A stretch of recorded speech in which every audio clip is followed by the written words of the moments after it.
Bueno, buenos días Juan, ¿cómo te va?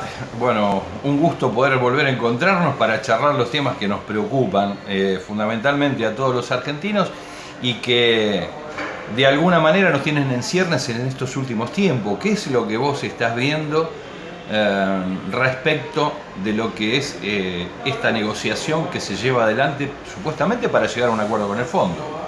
¿Qué tal, Aldo? Un placer encontrarme de nuevo con vos. Y la idea es muy simple. En diciembre siempre es un mes caliente, pero este año se están definiendo cosas que tienen impacto muy profundo en las futuras décadas de Argentina, porque esta negociación con el FMI, primero que no es negociación con el FMI, sino negociación con Estados Unidos. Así que lo que más tiene que preocuparle a la gente no es lo que quede escrito en el acuerdo con el FMI, sino lo que no va a quedar escrito y que tiene que ver con los condicionamientos de soberanía que va a hacer Estados Unidos y que van a estar bajo mesa, pero firmados con sangre. Cualquier presidente o vicepresidente que firme eso y después no lo cumpla, ya sabe lo que le puede pasar. Bien.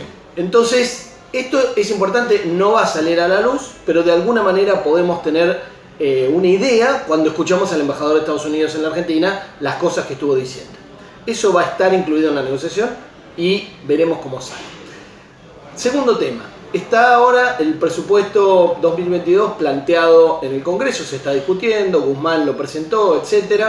Ahí hay un montón de expresiones de deseo. Por ejemplo, le gustaría que la inflación sea 33%. El año pasado dijo que este año le gustaría que hubiera sido 29% y le gustaría que los salarios le ganaran la inflación. Bueno, no ocurrió. La inflación fue 52% y los salarios en su gran mayoría perdieron.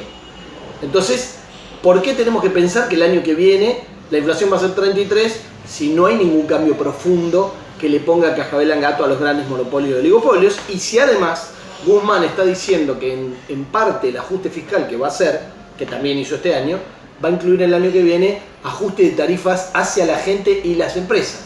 Es decir, el Estado va a dejar de pagar una parte que estaba pagando, las tarifas no estaban congeladas, sino que estaban semicongeladas al público y la parte que no pagaba el público la pagaba el Estado. Eso Guzmán lo quería este año 2021, sacárselo un poco de encima, no pudo, Cristina se lo vetó y de hecho, no de legal, y el año que viene lo va a sacar. Entonces eso te alimenta la inflación. Por otro lado, tenemos el problema del supuesto plan plurianual, que le dicen plurianual porque quinquenal suena muy peroncho y no les gusta quedar tan peroncho a los socialdemócratas, y entonces ahí tenemos que ver a dónde están apuntando a llevar a la Argentina en los próximos años, más allá de quién gobierne.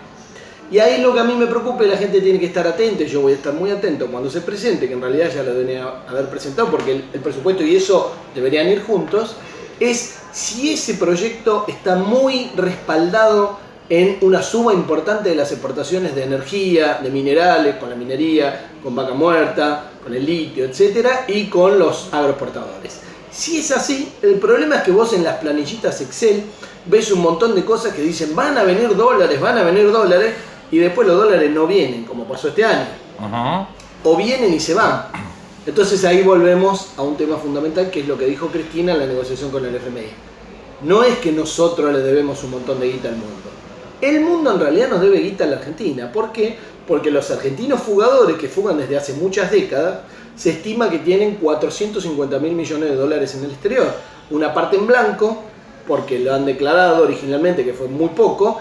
Una parte en blanco porque la declararon en el blanqueo que hizo el macrismo, que fue patético, porque fue el único blanqueo de la historia de la humanidad prácticamente que te permitía dejar la guita fuera, porque los blanqueos son para entrar a la guita. Y ahí entraron en el blanqueo 100.000 palos, pero 120.000, 100.000 se quedaron afuera y 20.000 entraron porque les dieron negocios que no podían resistir. Entonces, lo que dice Cristina es, de esos 450.000 palos es donde hay que pagar la deuda. Porque además, lo que nos dio el fondo, prácticamente el 90% se fugó. Entró y salió, o nunca entró en realidad, entró contablemente y salió, como pasa en la Argentina desde hace un par de siglos, con los primeros préstamos que tuvo con la Baring Brothers, en el siglo XIX. Sí. Entonces digo, esta cantinela es vieja. Ahora, toda la guita fugada termina en Wall Street, termina en Londres y en algunos lugares como Suiza y demás, Y el sistema financiero mundial, que está respaldado por el FMI, que está impulsado por Estados Unidos, que es el que más chupa toda esa guita, especialmente en los últimos tiempos, nunca te va a ayudar a encontrar esa guita porque no es necesario para ellos encontrarla. Ya saben dónde está. Sí, claro. Cuando vos llevas guita a Estados Unidos, aunque hayas evadido, fugado, lo que sea, no te preguntan. Mientras vos no hayas hecho evasión en Estados Unidos, te dicen tráigalo, señor, bienvenido. Te ponen la alfombra roja. Antes disimulaban con los trampolines de las guardias fiscales. Ahora se acabó la etapa del disimulo. Así como el embajador te dice de frente, vamos a ir a la Argentina para que hagan lo que tengan que hacer, para que no entren los chinos y para que nosotros mandemos, ahora también te dice, sí, la guita está acá. ¿Y cuál es el problema? Se acabó el disimulo. Claro. Porque Estados Unidos está acorralado por otras potencias que le están ganando la hegemonía mundial, tanto en lo militar como en lo tecnológico. En lo militar lleva ventaja todavía, en lo tecnológico no. Bien. Y en lo industrial hace rato que lo perdió. Sí, claro. Ahora, vinculado con esto, y te interrumpo un segundo, esto es tan cierto como que los Pandora Papers no dieron de que ningún norteamericano haya estado en esas nóminas o listas de los fugadores que se llevan el dinero afuera. ¿Para qué se lo va a llevar afuera si quedando adentro casi es lo mismo? Hay estados que son guaridas fiscales, por decirlo de alguna manera, de la peor manera, ¿no? Como Macri propugnó que lo sea la ciudad de Buenos Aires. Ni en los Pandora Papers, ni en los Panama Papers, ni en los Bahamas Leaks, ni en todas esas filtraciones salieron grandes bancos internacionales, especialmente los estadounidenses, ni grandes multinacionales, ni obviamente políticos o influyentes estadounidenses. No existió. Y vos dirás, bueno, pero hay aliados de ellos que sí salieron.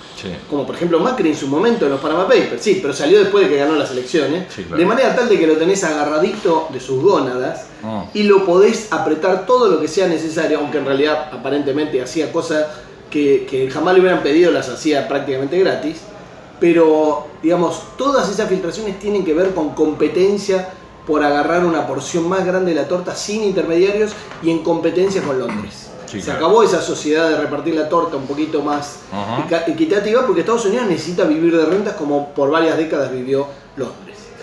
Entonces, digo, esto es lo que está en el trasfondo de las filtraciones.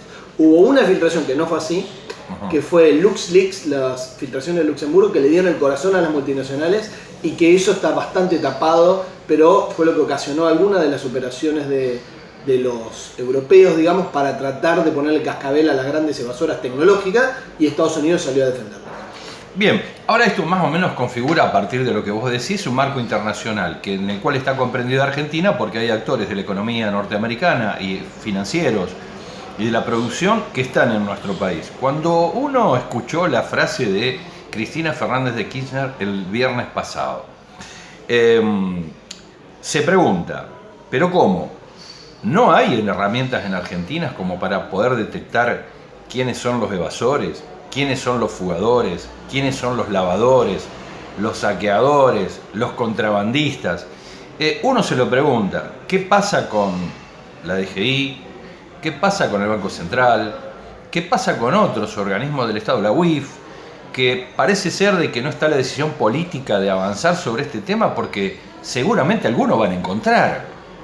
Bueno, primero, herramientas en el Estado hay de sobra, juntando lo que tiene el Banco Central, la FIP, la Unidad Antilavado, la UIF, la CNB, que es la de la bolsa, etc.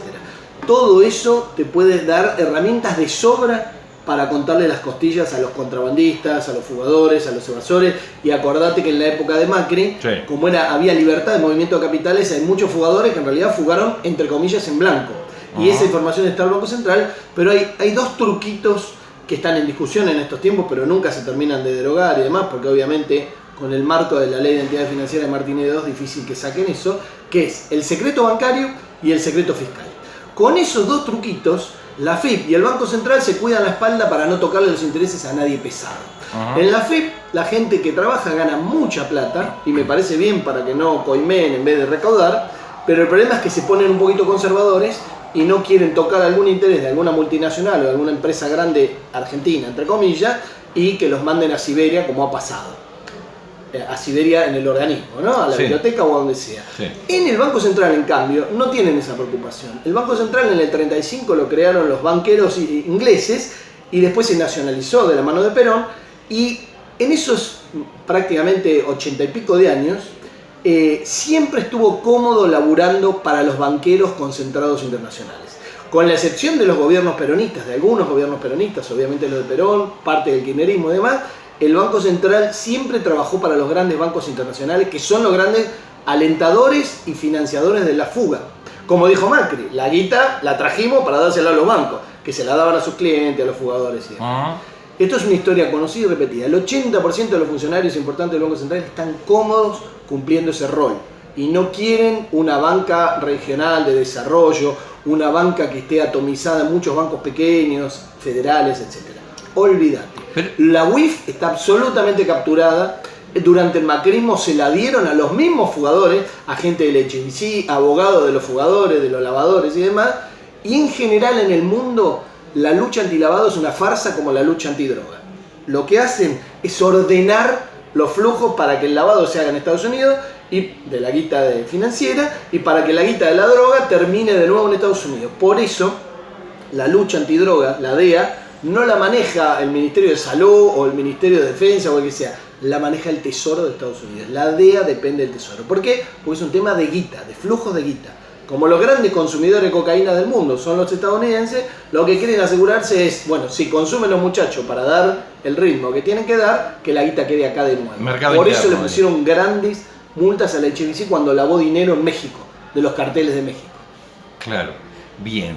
Ahora, existiendo todas estas herramientas y los mecanismos necesarios como para poder tomar cuenta, digamos, del control de lo que está pasando en términos de lo que es el crimen organizado, ¿no? Pero de alguna manera regulado por esta gran casa matriz que es los Estados Unidos.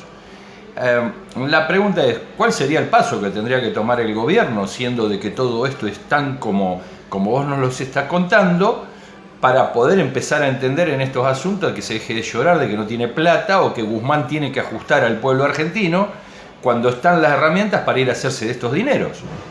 Bueno, como hizo Cristina el 10 de diciembre, establecer en la discusión este punto que nunca se discute, que es, para, ¿me querés cobrar con los dólares? En el Banco Central no hay, pero de argentinos que la fugaron para que vos por eso se la diste, sí hay en el mundo. Entonces ayudame a buscarlos, porque yo sé que vos sabés dónde está, y empecemos a cobrar de ahí.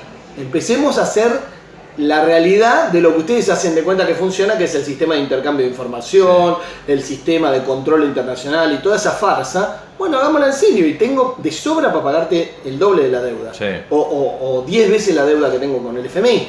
Pero obviamente esos muchachos no van a tocar sus intereses, pero establecerlo en la discusión de la mesa sí sienta un precedente. Y ojo con una cosa importante que también tocó Cristina y que también tiene que ver con toda esta discusión, que es las multinacionales, las grandes empresas, los grandes fugadores de la Argentina, sueñan y se babean con una dolarización.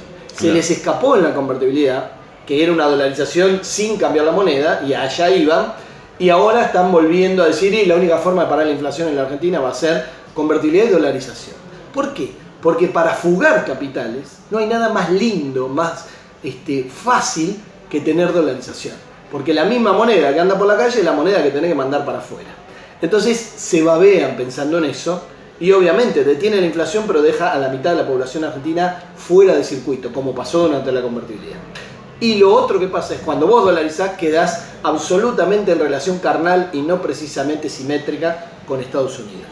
No te podés despegar porque si te despegás tenés una hiper o una mega recesión instantáneamente y si no, preguntale a Ecuador o preguntale a El Salvador. Guzmán esto no lo sabe, no lo advierte, lo inhibe, se siente con cierto grado de compromiso moral.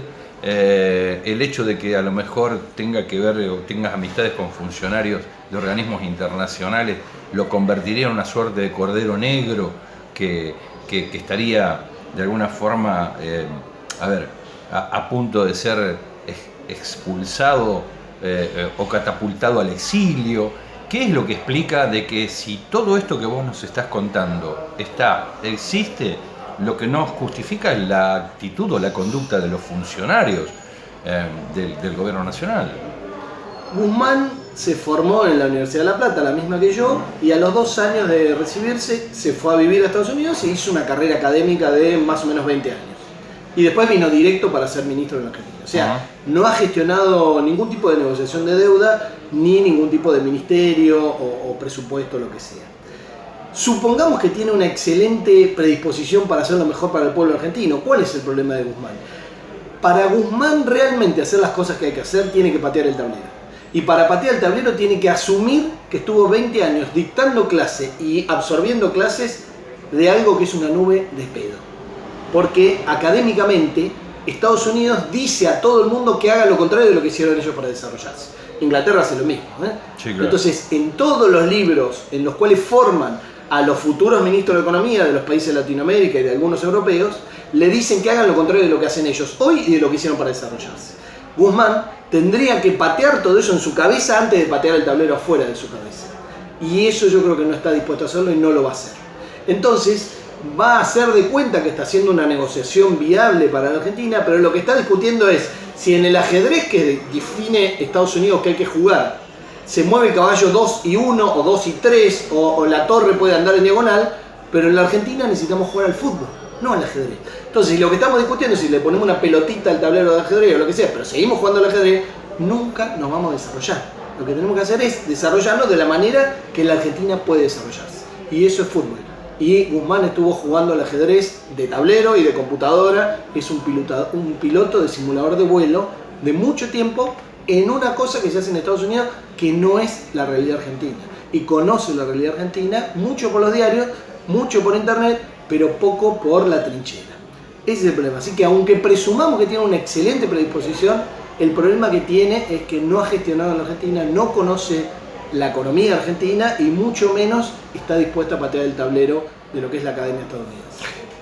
Es un límite en tanto en cuanto Guzmán esté allí, es un límite en tanto en cuanto el gobierno nacional considere de que es el funcionario apropiado para llevar esto, es un límite y está bueno que Guzmán tenga ese límite porque también yo después me puedo de alguna manera justificar en que me guié por la sabiduría del ministro. ¿Para qué sirve Guzmán en este contexto si siendo que esto lo sabe Guzmán de lo que vos decís, lo sabés vos, lo saben muchos? ¿A quién le cierra este juego? Acá hay un titiritero. Yo me he hecho muchas veces la pregunta de por qué está Guzmán ahí. Tengo dos respuestas a eso. La última la descifré en los últimos días en discusión con algunos amigos economistas. Un tema es que Guzmán es un discípulo de Stiglitz y Stiglitz da chapa internacional de un premio Nobel, un tipo que ha estado en organismos internacionales y demás. Entonces, sí, esa chapa supuestamente te ayudaría en la negociación técnica. Ahora, la negociación de la deuda, tanto la del año pasado con los privados como la de ahora del FMI, es una negociación política y geopolítica, en especial la negociación con el FMI. Como dije antes, es una negociación con Estados Unidos y no con Kristalina Georgieva, ni con el staff. Todo eso es papel pintado. Lo importante es la definición geopolítica de poder, no de lo financiero, no de la planillita de Duhovne ni de la planillita de Guzmán. Eso por un lado. Y por otro lado, aparentemente, a la hora de asumir y de ganar Alberto y demás, el otro nombre que se barajaba y que tenía el beneplácito de Estados Unidos era Redrado.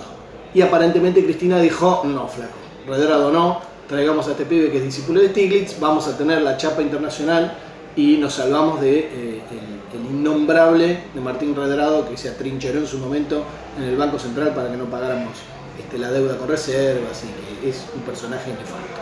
30 segundos de reflexión respecto de este tema. Funcionario, Fondo Monetario Internacional, imposibilidad de recursos del Estado que no se utilizan. ¿Qué reflexión quedaría por hacer? Estamos muy limitados si no quieren, digamos.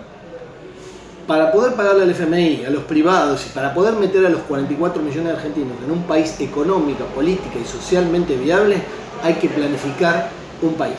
Y planificar un país es una discusión con movimientos sociales, con sindicalismo que vale la pena, que existe, y con las pymes. Si no haces esa discusión pública, fuerte y profunda, con cuadros políticos y técnicos que de alguna manera acompañen y demás, no tenés futuro. Si el proyecto plurianual que presentan ahora es algo que armó Culfa con algunos exportadores energéticos, mineros y agroexportadores, estamos al horno. Los iluminados o los esponsoreados no nos van a llevar a buen camino.